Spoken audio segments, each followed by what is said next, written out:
नमस्ते दोस्तों, मेरा नाम शेषराज है और मैं एक शराबी हूँ। भगवान की असीम कृपा है, अल्कोहलिक्स अनोनिमस का साथ है, आप सभी भाइयों की मदद है। यही वजह है दोस्तों, आज भी शराब के घूंट से दूर हूँ, एक अच्छी और संतुलित ज़िंदगी जीने की कोशिश कर रहा हूँ। दोस्तों, सबसे पहले तो प्रार्थना समूहों का मैं बहुत बहुत आभारी हूँ, जिन्होंने आज मुझे अपने अनुभव साझा करने का मौका दिया। और जो टॉपिक रखा है दोस्तों, वो भी मेरे जैसे शराबी के लिए बहुत ही ज़रूरी, बहुत महत्वपूर्ण टॉपिक है। इमोशनल सोब्राइटी, यानी भावनात्मक संयम। दोस्तों, अल्कोहलिक्स अनोनिमस में 15 साल का शराबी जीवन लेकर मैं आया था। और जब मैं ए में आया था तो तब मेरे सामने में मेरी एक ही सबसे बड़ी समस्या थी, और वो थी शराब, जो अपने बलबूते पे तो मेरे से बंद हो नहीं पा रही थी। और दूसरा, इस शराब ने यहाँ तक पहुँचा दिया था कि बस साफ साफ दिख रहा था कि अभी मौत अपनी नज़दीक है।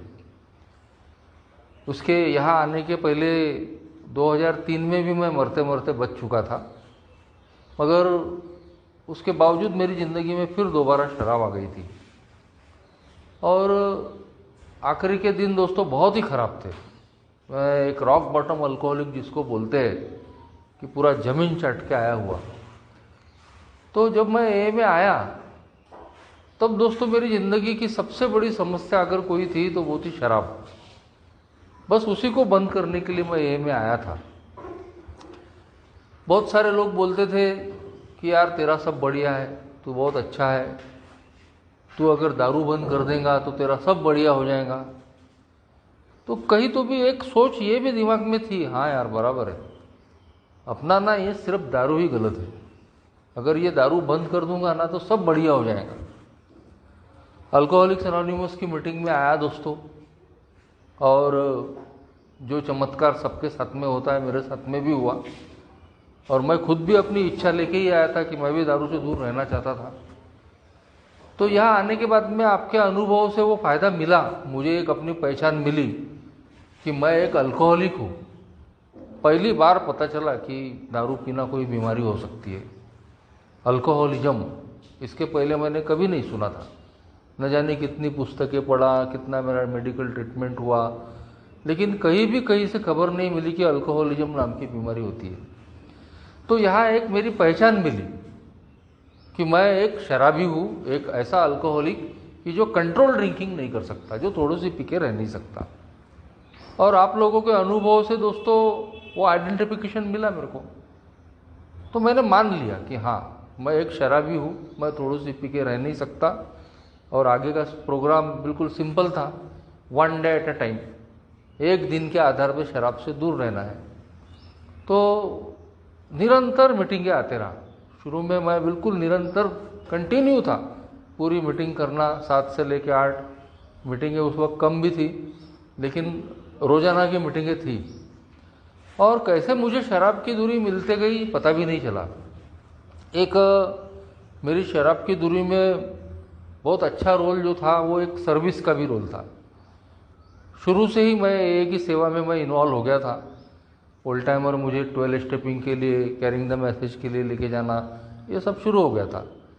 6 महीने में ही मैंने अपना एक होम ग्रुप बनाया था। तो उस होम ग्रुप में मुझे बगैर इलेक्शन के सेवा करने का मौका मिल गया, कम लोग थे, चेयरमैनशिप मिल गई। तो एक ही सेवा करते करते कैसे मेरे दिन बीतते चले गए पता भी नहीं चला। मगर एक ही सर्विस में एक ये बड़ा फ़ायदा हो गया कि शुरुआत में जो बहुत ख़राब परिस्थितियों में मैं आया था, तो ए में इन्वॉल्वमेंट होने की वजह से मेरा ध्यान बहुत ज़्यादा उस पर फोकस नहीं रहा। एक ही सर्विस का एक बहुत बड़ा फ़ायदा है कि हम अपनी ज़िंदगी में जो पर्सनल प्रॉब्लम रहते हैं वो हावी नहीं होते उसमें, हमारा माइंड कहीं तो भी स्टेबल रहता है।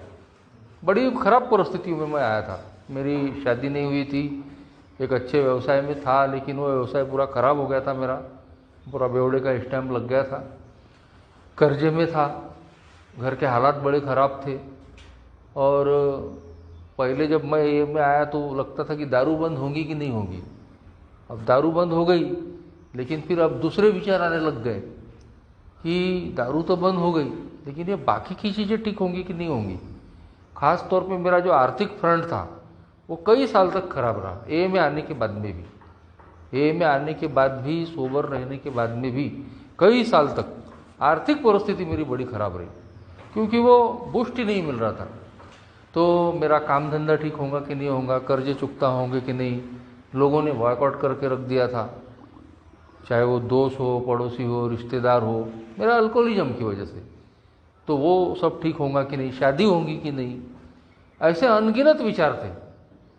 तो इधर सोबराइटी बढ़ रही थी, शराब की दूरी, मगर बाकी की जो प्रॉब्लम थे वो सॉल्व होने का नाम नहीं ले रहे थे।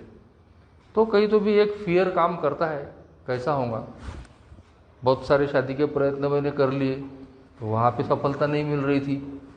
बहुत ही 1 साल का सोबराइटी का बर्थडे होने के पहले ही एक जगह एंगेजमेंट मेरी हो गई। मैं पूरे गांव भर में एंगेजमेंट की खबर देकर शाम को जब घर पे आया तो घर के लोगों ने बोले एंगेजमेंट कैंसिल हो गई। तो बिल्कुल ऐसा खड़े खड़े कांपने लग गया था मैं, और 100% मैं शराब पी सकता था, लेकिन ये भगवान की कृपा थी, उस उच्च शक्ति ने मेरी बचा लिया कि मुझे दारू पीने का विचार नहीं आया।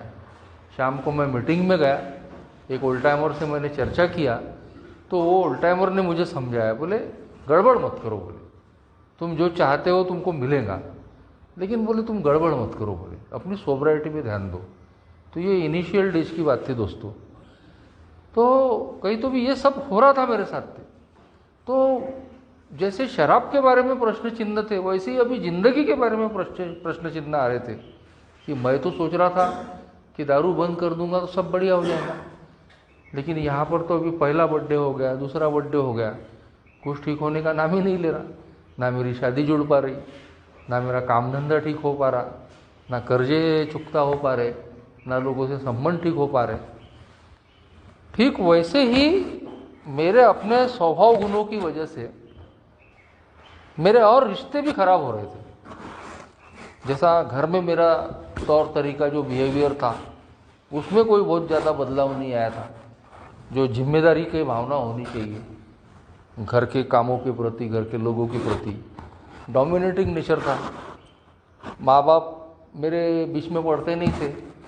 मैंने अपना एजुकेशन से लेके सारी चीज़ें खुद मैंने ही तय किया था, तो उसका एक गुरूर था कि मैंने अपनी ज़िंदगी को खुद बनाया। मेरे माँ बाप ने उसमें कोई योगदान नहीं दिया। यानी कौन सी फील्ड में जाना, क्या करना, वो एक गुरूर था कि मैं जो भी निर्णय लेता हूँ, जो भी काम करता हूँ, बिल्कुल सही करता हूँ। तो वो बेचारे बीच में पढ़ते ही नहीं थे। उन्होंने कुछ बताने की कोशिश की तो मैं ही खुद समझा देता था। ये मेरा स्वभाव था। कोई भी उन्होंने काम बताया तो टरका देने का, नहीं नहीं मेरे को यहाँ जाना है, वहाँ जाना है। तो इन चीज़ों की वजह से कहीं तो भी जैसे संबंध मेरे पहले खराब थे, वैसे ए में आने के बाद में सोबराइटी में भी लोगों से मेरे संबंध खराब हो रहे थे, घर के लोगों से भी। यहाँ ए में आ गया तो यहाँ भी वही स्वभाव, डोमिनेटिंग और अपने आप को सही ठहराने वाला। तो जिस ग्रुप में हूँ उस ग्रुप के मेंबरों के साथ में मेरी तू मैं हो रही है। फेलोशिप में हूँ, वहाँ पे मैं कहीं तो भी लोगों को कैसे लोग गलत है और मैं सही हूँ, ये चीज़ें समझाने की मैं कोशिश कर रहा हूँ। और फाइनली इन चीज़ों का सारा निचोड़ ये होता है कि आपने संबंध खराब हो जाए। तो ये बहुत दिनों तक समझा ही नहीं कि कैसे मैं दूसरों को भी अपनी बात कहने का मौका दूँ, कैसे मैं अपने आप को ही हमेशा सही नहीं ठहराऊँ। मेरे स्पॉन्सर 1-2 बार बहुत अच्छी बात बोल दिए थे, तो बहुत देर के बाद में समझ में आई कि कई बार हमारा जो यानी बात करने का जो यानी उद्देश्य है वो सही रहता है, लेकिन उसका जो बताने का जो तरीका है वो तरीका कहीं तो भी गलत हो जाता है। यानी हम कोई चीज़ बोलते हैं तो अच्छे के लिए ही बोलते हैं, लेकिन अगर उसका तरीका अगर गलत हो तो फिर उसके परिणाम भी गलत आते हैं। तो यही होता था। अब मुझे लगता था कि अपने ग्रुप में मैं बहुत सर्विस कर रहा हूँ और ये बाकी के लोग कुछ भी काम नहीं कर रहे। अब वो कोई गवर्नमेंट सर्वेंट थे, वो खुल के काम नहीं कर सकते थे, और जब मैं क्लोज मीटिंग में डोमिनेट करता था उनको तो वो चिढ़ जाते थे। ऐसे एक दो लोगों ने ग्रुप भी छोड़ दी मेरी वजह से।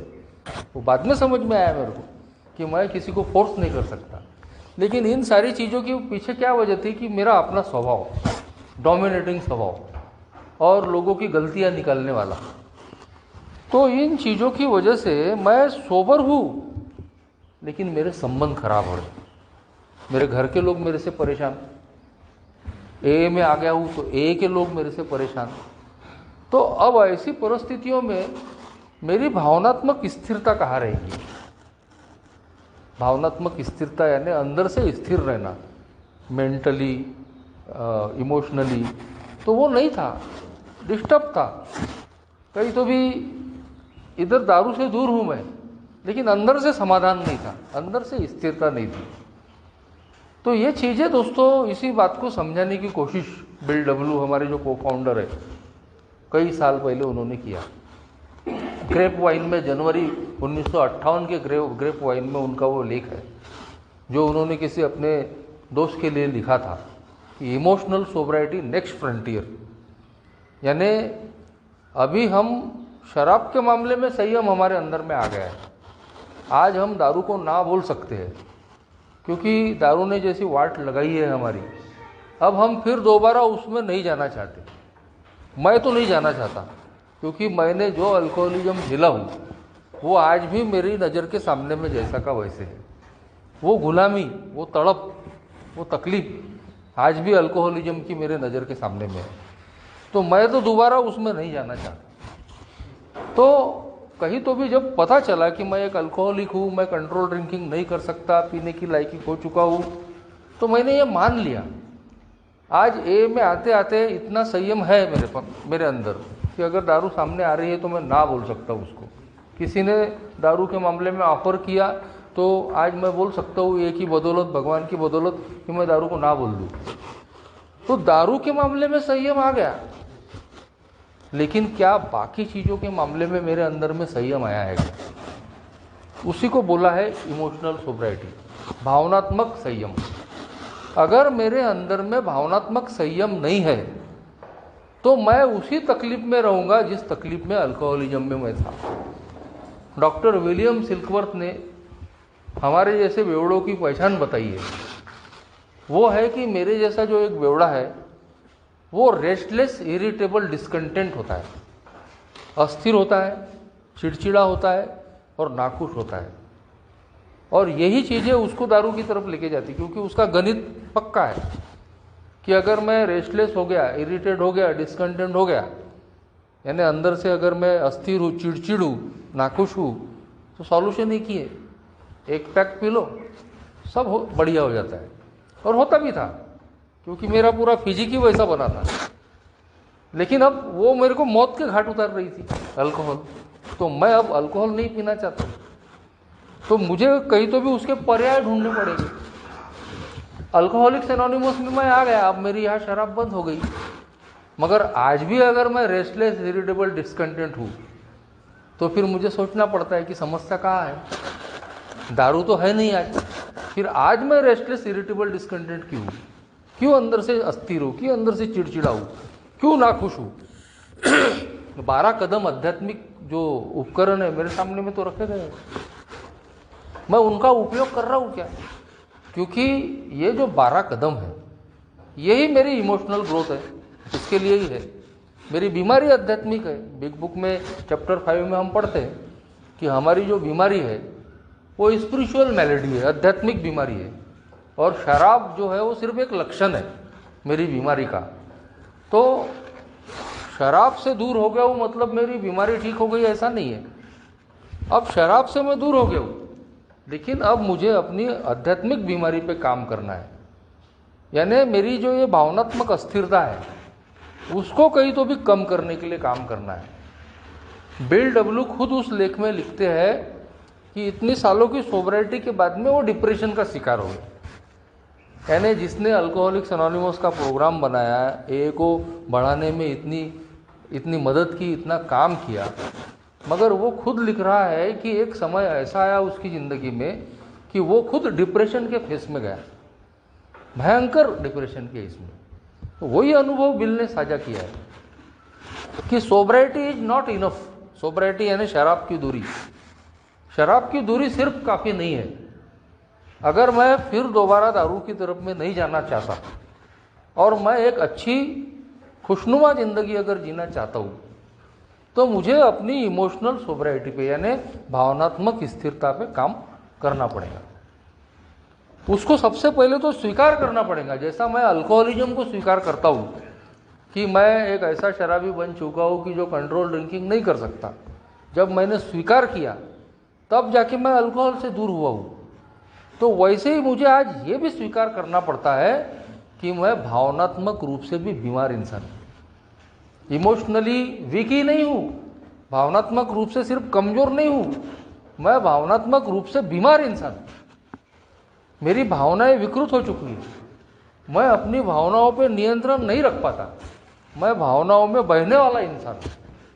तो ये हम सब लोग फेस करते हैं दोस्तों आज, कि हम शराब के सामने में तो संयम है, हम दारू को ना बोलने की ताकत आज रखते हैं, लेकिन जहाँ बात हमारे इमोशंस की आती है तो उसमें हम बह जाते हैं। हमारी भावनाओं पे कंट्रोल नहीं रहता, नियंत्रण नहीं रहता हमारा। और उसी के ये इतनी एक खतरनाक चीज़ है कि यदि मैंने इस पर काम नहीं किया तो मैं दारू से तो दूर रहूँगा लेकिन ज़िंदगी को एंजॉय नहीं कर पाऊँगा। मैं हमेशा कहीं तो भी डरा सहमा रहूँगा, तकलीफ में रहूँगा, परेशानी में रहूँगा, अलग अलग प्रकार की जो भी भावनात्मक मेरी समस्याएं हैं। तो कहीं तो भी एक समय के बाद में मुझे अपनी इस कमजोरी पे काम करना पड़ता है। और दूसरा तीसरा कोई इलाज नहीं है, इलाज यही है 12 कदम। उस लेख में जिसमें जो बिल डब्ल्यू ने लिखा है उसमें उन्होंने वो सेंट फ्रांसिस की प्रेयर के बारे में भी लिखा है। जो सेंट फ्रांसिस की प्रेयर वो रिलीजियस प्रेयर जरूर होंगी, लेकिन वो हमको एक गाइडिंग प्रिंसिपल देती है कि हमारी ज़िंदगी में हमने क्या कैसे जीना है। स्वार्थ को छोड़ना है या दूसरों के बारे में ज़्यादा सोचना है, अपनी जो डिपेंडेंसी है चीज़ों के ऊपर में, व्यक्तियों के ऊपर में, उसको कहीं तो भी कम करना है। क्योंकि मैं बहुत ज़्यादा अगर डिपेंडेंट हुआ किसी चीज़ पे, पॉजिटिव मेरा जो विचार अगर हो गए तो वो उतनी ही चीज़ मुझे तकलीफ देंगी। जितना मैं अपने आप के बारे में सोचूंगा, जितना अपने स्वार्थ के बारे में सोचूंगा, उतना ही दोस्तों मुझे ज़्यादा नुकसान होने वाला है। तो धीरे धीरे जैसे जैसे मैं कदमों पे काम करता हूँ दोस्तों, तो वैसे वैसे ये मेरी इमोशनल जो वीकनेस है या सिकनेस है ये धीरे धीरे कम होती है। जैसा चरित्र के दोष कभी नहीं जा सकते, वैसे ही दोस्तों हमारी जो भावनात्मक कमजोरी है वो भी कभी भी जाने वाली नहीं है। एक तो अल्कोहलिक है और दूसरी इंसान है, ये चीज़ रहेगी। लेकिन एक बात जरूर है, अगर इस पर हम समझ के हम काम करते हैं तो धीरे धीरे ये जो हमारी भावनात्मक जो कमजोरी है दोस्तों वो कम होती है, इसकी तीव्रता कम होती है। अगर शराब के ही मामले में देखा जाए तो पहले जरा सी भी कोई चीज़ हो गई तो हमको दारू का विचार आता था, यानी गुस्सा आ गया तो वो बिल्कुल वो गणित बना हुआ था कि दिमाग खराब हो गया है, दारू पीना है। लेकिन आज होता है क्या ऐसा? आज नहीं होता। आज अगर गुस्सा आ भी गया तो हम एकदम से दारू नहीं पीते। तो कहीं तो भी वो जो तीव्रता थी अल्कोहल की तरफ जाने की वो कम हुई है। तो ठीक वैसे ही जो अल्कोहलिक्स एनोनिमस के 12 कदमों का जो तीसरा कदम है वो हमको इस इमोशनल जो हमारा जो टर्मोइल रहता है, जो भावनात्मक उतार चढ़ाव रहता है, उससे निकलने में मदद करने का काम तीसरा कदम करता है। कि यदि हमने जैसा पहले कदम पे हम एक्सेप्टेंस करते हैं कि हम शराब के मामले में कमज़ोर हैं, हम शराब को हैंडल नहीं कर सकते, इसने हमारा जीवन अस्त व्यस्त कर दिया है, ये हमारा एक स्वीकार है कि मैं शराब के मामले में कमज़ोर हूँ। तो ठीक वैसे ही तीसरे कदम में मुझे अपनी ज़िंदगी की बाकी चीज़ों के मामले में भी अपनी हतबलता माननी पड़ती है, स्वीकार करना पड़ता कि मैं पीपल, प्लेसेस, सिचुएशंस को चेंज नहीं कर सकता, मैं लोगों को, परिस्थितियों को, चीज़ों को नहीं बदल सकता। और रोज़ के रोज़ काम करना पड़ता है। ऐसा नहीं होता है कि हम हमेशा के लिए परफेक्ट बन जाएंगे। रोज़ काम करना पड़ता है, रोज़ गलतियाँ होती है। रोज़ मैं सोचता हूँ कि मैं घर के मामलों में दखल नहीं दूंगा, मैं बच्चों को नहीं डांटूंगा, मैं बच्चों को नहीं फटकारूंगा, मैं बीवी को 2 बात नहीं सुनाऊंगा। रोज़ ऐसा विचार आता है लेकिन रोज़ क्या हो जाता है पता नहीं, गलती हो ही जाती है। और गलती हो गई कि फिर वो वही दिमाग में घूमते रहता है, यार काय के लिए बोला, नहीं बोलना चाहिए था। परसों के ही रोज़ मेरी लड़की बहुत देर तक मोबाइल देख रही थी, रोज़ ही देखते हैं बच्चे दोनों। अब पता नहीं मैं हाइपर हो गया और वो लड़की को मैंने ज़रा हार्ड भाषा में बोल दिया। यानी मैं बोला एक आध बार तेरे को कनपट मारना पड़ेगा, लेकिन ये शब्द बोलो तो थोड़ा ठीक नहीं है। मुझे लगा गाली नहीं है, लेकिन इस तरीके से बच्चे से बात करना भी मुझे लगता है कि गलत है। उसकी मानसिकता पे कहीं तो भी परिणाम हो सकता है। 13 साल की लड़की है वो, अभी बड़ी हो गई है, तो उससे मैंने कैसे बात करना चाहिए। लेकिन मेरे इमोशंस हैं। अब मैंने जो बोला मेरे को लगता है कि मैंने अच्छे के लिए बोला, क्योंकि डांटूंगा तो डरेंगे और फिर वो काम नहीं करेंगे। लेकिन ऐसा नहीं होता। कल फिर वो थोड़ा लेट मोबाइल हो ही गया, तो मुझे अपना आत्मचिंतन करना पड़ता है कि मैं कहाँ अपनी भावनाओं में बह जाता हूँ। और ये एक जगह नहीं, हर जगह होता है।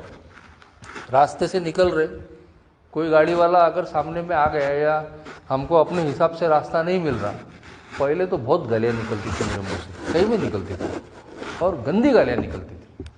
लेकिन अभी ये ए में आने की वजह से थोड़ा सा अचानक कंट्रोल आ जाता। अभी ध्यान देना क्या कर रहा है, हो सकता है कभी उसने आगे वाले ने सुन लिया तो तू मैं हो जाएंगे, कुछ भी हो सकता है। तो पहले ऐसा था कि हर बात के लिए गाली निकलती थी, जरा सा भी मन के खिलाफ हो गया। लेकिन अभी फ़िलहाल में उतना नहीं हो रहा है, क्योंकि इस पर काम हो रहा है। कहीं तो भी लग रहा है कि नहीं, मैं जो कर रहा हूँ वो गलत कर रहा हूँ। वैसे ही जैसा मैंने ए के बारे में बताया, बहुत इंटरफेरेंस था मेरा ए में, बहुत ज़्यादा मेरे को लगता है। और उसकी वजह से तकलीफ में कौन आ रहा था? मैं आ रहा था। हर किसी से पंगा, हर किसी की मिन मेक निकालना, ये ऐसा ये वैसा, उसने ऐसा किया उसने वैसा, ऐसा करना चाहिए वैसा करना चाहिए। तो एक समय ऐसा आता है कि दोस्तों तीसरा कदम हमको लेना ही पड़ता है कि ये मैं नहीं चला रहा और सब मेरे हिसाब से नहीं होगा। चाहे मेरे ग्रुप में हो, इंटर ग्रुप में हो, फेलोशिप में हो, मेरे घर में हो, काम धंधे पे हो, मेरा जो स्वभाव है वो कंट्रोलिंग स्वभाव है, डोमिनेटिंग स्वभाव है। मैं चाहता हूँ ऐसा होना चाहिए वैसा होना चाहिए, और नहीं हुआ तो फिर मैं आपा खो देता हूँ, कुछ गलत बातें निकल जाती है और संबंध खराब हो जाती है। जैसा मैंने शुरू में भी बोला, जो मेरे स्पॉन्सर ने भी समझाया था कि कई बार हमारा उद्देश्य अच्छा होता है कोई बात बोलने का, लेकिन उसका तरीका गलत होता है। अगर मेरा तरीका गलत हो गया तो आगे वाले को तो लग जाएंगी बात, आगे वाले से मेरे संबंध खराब हो जाएंगे। यही चीज़ मुझे आज हर जगह देखना पड़ता है। मेरे घर में भी देखना पड़ता, काम धंधे में भी देखना पड़ता। काम धंधे पे तो मेरा ऐसा स्वभाव था, आज भी कभी कभी हो जाता है। जिनके मैं काम कर रहा हूँ, मैं ऐसा यानी अपने आप को हरिश्चंद्र की अवतार समझ के इतना उनको रेस करना, इतना उनकी गलती ही ढूंढना। और फिर कई बार मैंने लोगों की फाइलें रिटर्न कर दिया जरा सी बात के लिए, यानी ये साबित करने के लिए देखो मैं कितना ईमानदार, कितना अच्छा, और बिल्कुल मेरे को कोई चीज़ ये नहीं होती। मगर मेरा बात करने का जो तरीका था ना, वो इतना ख़राब था, कई लोग हर्ट हो जाते थे उससे। तो मेरे स्पॉन्सर ने एक दो बार मुझे ये भी समझाया कि अगर इस तरीके से तुम्हारा स्वभाव रहेगा तो ये तुमको हर जगह नुकसान में पहुंचाएगा, तुम्हारे घर में, तुम्हारे काम धंधे पे, तुम्हारे बिजनेस में। क्योंकि बिजनेस है, अगर तुम अपने जिनके भी काम करते हो उनसे ढंग से बात नहीं करोगे, उन पर अगर चिढ़ जाओगे, जिनसे तुम्हारा पेट चल रहा है, तुम उन्हीं को दो बातें सुना रहे हो, उन्हीं को जलील कर रहे हो, तो वो काम धंधा क्या हो जाएगा तुम्हारा। ये हर जगह मुझे अपनी भावनाओं पे संयम रखना पड़ेगा। तो कहीं तो भी आज इस बात को मैं महसूस करता हूँ दोस्तों कि मैं भावनात्मक रूप से सिर्फ कमज़ोर ही नहीं था, मैं भावनात्मक रूप से बीमार था। मेरी भावनाएं विकृत हो चुकी थी, मेरी भावनाओं पे नियंत्रण नहीं था। और उसी की वजह से अल्कोहलिक्स एनोनिमस में आने के बाद में, दारू से दूर होने के बाद में भी वही रेस्टलेस, इरिटेबल, डिस्कंटेंट मेरे जैसा व्यक्ति रहता है। लेकिन जब हम अपनी इस इमोशनल जो हमारी जो कमजोरी है, हमारी भावनात्मक जो कमजोरी है, इसको समझ के जब हम अपने कदमों पे, एक एक कदमों पे काम करते हैं, तो सही में दोस्तों पूरा रिकवर नहीं होता आदमी पूरा। कभी ये हम नहीं बोल सकते कि अब हमसे कोई गलती ही नहीं होगी, लेकिन वो जो गलती की जो तीव्रता होती है वो तीव्रता एक एक दिन के आधार पे धीरे धीरे कम होती है। जितना हमारा तीसरे कदम पे एक्सेप्टेंस बढ़ता है कि मैं लोगों को बदल नहीं सकता, मैं परिस्थितियों को बदल नहीं सकता, मैं चीज़ों को बदल नहीं सकता, मुझे कहीं तो भी अपने आप को बदलना पड़ेगा, मुझे अपनी मेंटालिटी को ठीक करना पड़ेगा, तो उतना ही मैं भावनात्मक रूप से और स्थिर होते चले जाता हूँ। बाकी के भी जो कदम है वो कदम भी दोस्तों हमको इमोशनल सोबराइटी की तरफ लेके जाते हैं। हमारी अंडरस्टैंडिंग बढ़ती है जब चौथे कदम में मैं अपनी छानबीन करता हूँ, मेरी गलतियाँ दिखती है, पांचवें कदम में शेयर करता हूँ, एग्जैक्ट नेचर ऑफ रॉन्ग समझ में आता है कि मेरा गलत कहाँ है, और फिर छठवें सातवें कदम में one day at A time हम उस पर काम करने की कोशिश करते हैं। हम जानते हैं कि मैं कहाँ गलत हूँ, मेरा दोष क्या है। तो ये सब काम करते करते दोस्तों अंडरस्टैंडिंग बढ़ती है हमारी, और फिर गलतियाँ हमारी धीरे धीरे कम होती जाती है। हमारा 11वां कदम हमको यहाँ मदद करता है, जब हम और ज़्यादा हमारी समझ की उच्च शक्ति ईश्वर के करीब जाते हैं, प्रार्थना करते हैं, मेडिटेशन करते हैं, तो कई बार हम बहुत सारी गलतियाँ करने से बच जाते हैं। तो जो बिल डब्ल्यू ने भी कहीं तो भी हिदायत दी है कि भाई शराब की दूरी मिल गई, शराब के सामने में संयम आ गया, लेकिन नेक्स्ट फ्रंटियर इमोशनल सोबराइटी। ये जो शब्द है फ्रंटियर, ये मेरे ख्याल से फौज के लोगों के लिए कि एक फ्रंटियर, एक पड़ाव पार हो गया है, अब इसके बाद में नेक्स्ट फ्रंटियर। जैसा फौज के लोग एक पड़ाव पार होने के बाद में दूसरे पड़ाव की तैयारी करते हैं, फ्रंटियर, तो वैसा ही हम लोगों के लिए है, अल्कोहलिक लोगों के लिए, कि हमने अभी दारू के सामने में संयम आ गया है, लेकिन अब बाकी मामलों में संयम आया है क्या। तो नेक्स्ट फ्रंटियर हमारे लिए है इमोशनल सोबराइटी, कि कैसे हम भावनात्मक रूप से मजबूत हो, कैसे हम इमोशनली स्टेबलाइज हो। भावनात्मक स्थिरता मेरी सोबराइटी के लिए बहुत ज़रूरी है। अगर मैं भावनात्मक रूप से स्थिर नहीं हूँ तो मैं इस ज़िंदगी का आनंद ही नहीं ले पाऊँगा, क्योंकि मैं डिस्टर्ब रहूँगा, मेरा मन जगह पे नहीं रहेगा, छोटी छोटी बातों के लिए मैं परेशान रहूँगा। कुछ भी हो गया तो मैं दारू नहीं पी रहा हूँ, दारू नहीं पीऊँगा, लेकिन मानसिक रूप से अस्थिर ही रहूँगा मैं, तो मैं इस ज़िंदगी का आनंद ही कैसे लूँगा। और जो लोग मेरे पे डिपेंड हैं, अगर वो भी मेरे चेहरे को उतरा हुआ देखेंगे, रोता हुआ देखेंगे, तो उनको मैं क्या खुशी दे पाऊँगा। तो आज मुझे ये सोचना पड़ता है कि मेरा जो परिवार है या और भी बाकी के लोग हैं, ए में भी नए लोग मेरी तरफ देखते हैं। अगर मैं खुद रो रहा हूँ और मैं खुद अगर उस तरीके से नहीं जी रहा जिस तरीके से ए का प्रोग्राम बताता है, तो नए लोग मेरे से क्या सीखने वाले हैं, मेरे घर के लोगों को मेरे से क्या मिलने वाला है। तो आज मेरे को कहीं तो भी इस बात का ध्यान रखना पड़ता है कि प्रोग्राम मेरे को प्रैक्टिस करना है, दूसरे कर रहे हैं नहीं कर रहे वो बात की बात है, लेकिन मुझे अपने आप को कहीं तो भी वैसा मजबूत बनाना पड़ेगा। और सही में दोस्तों, जब हम इस प्रोग्राम को प्रैक्टिस करते हैं, प्रैक्टिस मेक मैन परफेक्ट बोलते हैं जिसको, अगर जितना हम प्रैक्टिस करेंगे धीरे धीरे ये बदलाव हमारे अंदर आता है। और शराब का तो कोई सवाल ही नहीं है, शराब एक बात की चीज़ है। सबसे पहले आज हमको शराब से दूर रहने के बाद में अपनी ज़िंदगी को हैप्पी जॉयस फ्री बनाना है। मैंने डॉक्टर विलियम सिल्कवर्थ ने एक जो पहचान बताई थी हमारी, रेस्टलेस इरिटेबल डिस्कंटेंट, यानी अस्थिर, चिड़चिड़ा और नाखुश, तो उसके विपरीत है हैप्पी जॉयस फ्री, खुश, आनंदित और मुक्त। तो ये अगर मैं नहीं हूँ तो फिर मुझे कहीं तो भी सोचना पड़ता है कि मैं शराब से ही दूर हूँ, बाकी सब जैसे का वैसा है, एक ड्राई सोबर की ज़िंदगी में जी रहा हूँ। लेकिन अगर मैं वैसा नहीं जीना चाहता तो मुझे अपनी भावनात्मक कमजोरी, भावनात्मक बीमारी पे काम करना पड़ता है। और एक दिन के आधार पर ईश्वर का सहारा लेके, प्रोग्राम का सहारा लेके, एक्सेप्टेंस लाके जब मैं इस पर काम करता हूँ तो धीरे धीरे ये जो मजबूती है वो दोस्तों हमारे अंदर आती है। वही आज भी मैं प्रैक्टिस करने की कोशिश कर रहा हूँ, जो भी मेरे अनुभव से रखा। आपने सुना, धन्यवाद, थैंक यू।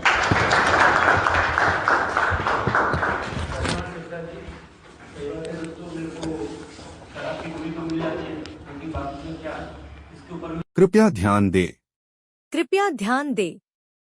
कृपया ध्यान दें। अगर किसी भाई या बहन को शराब के मामले में समस्या हो या शराब छोड़ना हो तो कृपया संपर्क करें जीएसओ इंडिया, मतलब ये वेबसाइट पर संपर्क करें www.aagsoindia.org और अपने आसपास AA मीटिंग ढूंढने के लिए यह वेबसाइट पर जाएं www.aa.org/findaa। धन्यवाद।